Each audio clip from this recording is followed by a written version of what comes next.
A doutrina da criação do mundo para os batistas é uma doutrina que não traz nenhum tipo de mistério e nem se associa de forma alguma com aquilo que a ciência moderna ensina acerca desse assunto.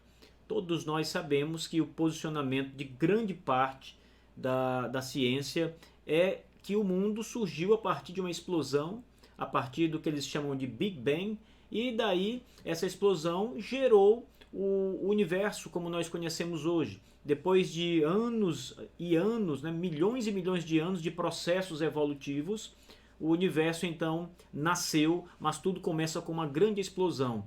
O processo da criação do homem também é ensinado de uma forma evolucionista, darwinista.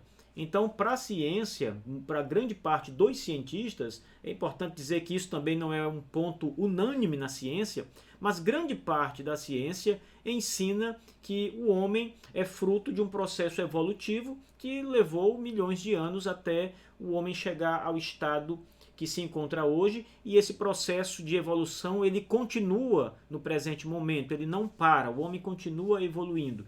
Mas os batistas, claro, obviamente, não entendem que o processo evolutivo é um processo que pode ser encontrado na Escritura. Nem para o mundo material, o cosmos como um todo, nem para o ser humano, ou para a vida em todas as suas formas. Não apenas a vida humana, mas a vida de uma forma geral. A Confissão de Fé Batista de 1689, falando sobre a criação de Deus, no capítulo 4, no primeiro parágrafo, diz assim: no princípio aprouve a Deus, o Pai, o Filho e o Espírito Santo, para a manifestação da glória do seu eterno poder, sabedoria e bondade, criar ou fazer o mundo e todas as coisas nele, sejam visíveis ou invisíveis, no espaço de 6 dias, e tudo muito bom. Essa afirmação da confissão de fé, ela é muito clara em apresentar que a criação existe por causa do Criador. A própria ideia de criação, né, ver o cosmo como uma criação, ver o homem como uma criação, ela traz a ideia de que há um criador, um executor, alguém, um autor por trás de tudo isso. Não existe um mero acaso ou algo que é fruto de processos de milhões e milhões de anos, evolução.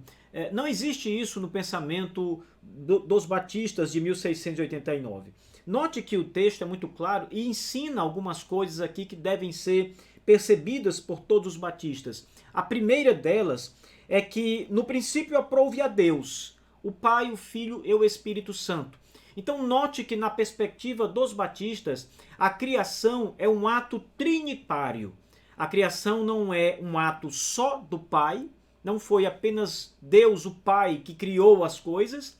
A criação também não é dada apenas ao Filho, isto é, não é o Senhor Jesus Cristo a única das pessoas divinas a criar. E também o Espírito Santo. O Espírito Santo é Deus Criador, mas ele não é a única pessoa divina a criar o universo. Então, na perspectiva da confissão de fé, no pensamento batista, a criação é um ato de Deus que durou 6 dias, e esta criação participa dela o Pai, o Filho e o Espírito Santo de Deus. Nós não temos a menor dificuldade em atribuir ao Pai a criação de todas as coisas. Também não temos nenhuma dificuldade em mostrar que Jesus participou da criação e é o Senhor, é o Logos divino. Mas às vezes as pessoas encontram alguma dificuldade para tentar mostrar o Espírito Santo nessa criação. Mas a Bíblia começa, o próprio livro de Gênesis começa apresentando o Espírito Criador. A Escritura diz que o Espírito Santo pairava sobre a face das águas. Então essa expressão traz a ideia do Espírito como criador também, como o Espírito estava ali na criação, operando na criação. Então o Espírito Santo também é criador, é uma pessoa divina que participa da criação com o Pai e com o Filho. Deus criou. O Espírito, o Filho e o Pai são os criadores, as pessoas que participam do processo da criação. Mas a confissão também prossegue ensinando que a criação ela manifesta a glória dos atributos divinos, isto é, em outras palavras, a glória do próprio Deus. Deus é glorificado na criação. Você olha para o cosmo, você olha para a vida, você olha para o planeta Terra e você então glorifica a Deus pela grandeza do poder de Deus, pela grandeza da sabedoria e da bondade de Deus em nos dar esta criação maravilhosa.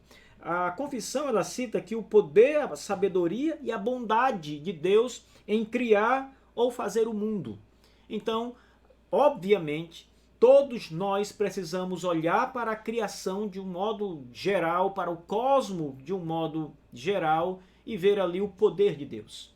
Ver a glória deste poder tão grande, tão majestoso, tremendo, capaz de trazer à tona tudo que nós podemos ver, e nós mesmos, inclusive. Nós também devemos olhar para o cosmo de um modo geral e ver a sabedoria de Deus. O cosmo funciona com uma perfeição absurda. Isto é sabedoria. A própria ideia de Deus em criar aponta à sabedoria divina. Se a criação não fosse algo sábio, Deus jamais a teria trazido à tona. Então a criação aponta a esta sabedoria de Deus. E a bondade dele está expressa na criação porque tudo existe porque Deus é bom. Ele não precisava criar. Ele não era obrigado a criar. Ninguém pode obrigar Deus a nada. Ele é Deus. E ele não precisa da criação para ser mais glorificado, para ser mais glorioso. Então a criação é um ato de pura bondade divina.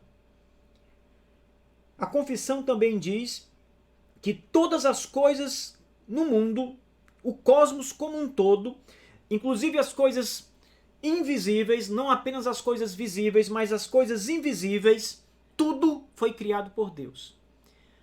Antes de Deus criar, nada existia, apenas a Santa Trindade, o Pai, o Filho e o Espírito Santo. Fora Deus, nada existia. Então, tudo que existe, sejam as esferas espirituais, sejam as esferas materiais, tangíveis, palpáveis, tudo que existe, seja o próprio reino satânico, com os anjos que se desviaram do seu caminho, esse é um reino espiritual, é um mundo espiritual, para ser mais preciso, todas estas coisas foram criadas por Deus. Todo o universo, todo o mundo, todos os impérios, todos os poderes, todas as coisas materiais e imateriais, todas as coisas visíveis e invisíveis, tudo procede da boca de Deus, da bondade de Deus em criar, em trazer à existência todas essas coisas. Então, nada existe por acaso. Nada existe fora da vontade de Deus e do ato criativo de Deus. Tudo que nós podemos conhecer, ver, tocar, sentir, ouvir, tudo procede da criação. Tudo é fruto da criação de Deus. Deus fez todas estas coisas. E, finalmente, este parágrafo termina apontando a perspectiva batista de uma criação em 6 dias. 6 dias literais. Aqui não há uma ideia de dias, eras, como alguns podem imaginar, e como alguns teólogos hoje, inclusive, tentam associar a ideia da criação com os resultados dos estudos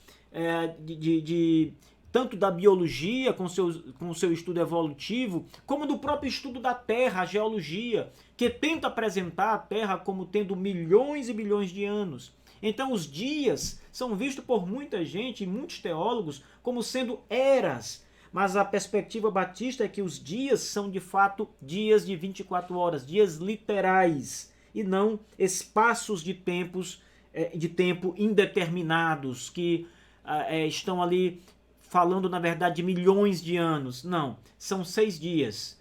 A Escritura ainda vai apresentar que os dias tiveram tarde e manhã. Então estamos falando de 24 horas.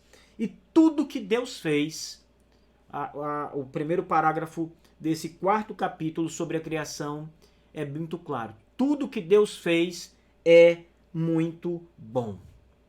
Toda a criação é boa. Deus não fez nada que fosse ruim. Deus não fez nada que fosse defeituoso, que fosse falho. Tudo que Deus fez foi muito bom. Não havia nenhum tipo de falha na criação, nenhum tipo de problema com a criação. Tudo era muito bom. É diferente de hoje. Hoje o mundo está manchado por causa do pecado. O mundo foi atingido pelo pecado. Uma maldição foi lançada sobre o mundo por causa do pecado. Mas quando Deus criou o cosmo, quando Deus criou todo o universo, ele pôde dizer: e eis que tudo é muito bom. E essa é a perspectiva batista.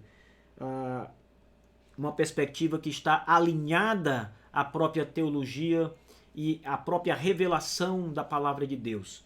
A Confissão de Fé de 1689, no parágrafo 4º e no capítulo 4º e no primeiro parágrafo sobre a criação, inicia apresentando que tudo surge a partir do ato bondoso, do grande poder e da glória de Deus em criar.